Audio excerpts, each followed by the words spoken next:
আসসালামু আলাইকুম, সবাইকে হাসান মিডিয়া চ্যানেলে স্বাগতম। সকালে প্রতিদিন এভাবে হাজার হাজার শ্রমিক কর্মস্থলে যোগ দেওয়ার জন্য সকাল সকাল ছুটে বেড়ায়। ফজরের নামাজের পর থেকে প্রস্তুতি হয় তাদের অফিসে যাওয়ার জন্য, তাদের কর্মস্থলে যাওয়ার জন্য কার্যক্রম। এরপরে তারা ফজরের পর তারা তাদের সকল ঘরোয়া কাজকর্ম সেরে যাদের বাচ্চা কাচ্চা রয়েছে তাদেরকে স্কুল কিংবা মাদ্রাসায় দেওয়ার জন্য প্রস্তুতি নিয়ে তাদের সকল খানা দানা সকল কাজ সেরে এভাবেই ছুটে সকাল সকাল বহুত ব্যস্ততার মধ্যে দিয়ে তাদেরকে আসতে হয় কর্মস্থলে। তার ভিতরে তারা সময়কে সকাল টাইম অনেক গুরুত্ব দেয়, কারণ একটু লেট হলে, 1 মিনিট লেট হলে তাদের পকেট থেকে 100 টাকা কিংবা এর অধিক কেটে নেওয়া হয়।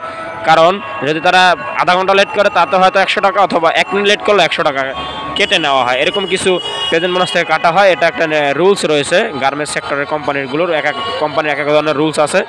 সব কিছু মেনে সবাইকে আসলে খুবই দ্রুততার সহিত এবং সময়ের আগেই তাদেরকে কর্মস্থলে যোগ দিতে হয়। তাই সবাই এভাবেই যোগ দেওয়ার জন্য হিরিক লাগে। দেখতে পাচ্ছেন এখানে যানজট লেগেছে মোটামুটি সকাল টাইম। যেমন মানুষের ব্যস্ততা তেমনি গাড়িরও ব্যস্ততা, সব মিলিয়ে সকলের ব্যস্ততা। তবে সব কিছুর উদ্দেশ্য হচ্ছে একটাই, টাকা। টাকা ইনকাম ছাড়া দুনিয়া চলে না, টাকা ছাড়াও দুনিয়া চলে না।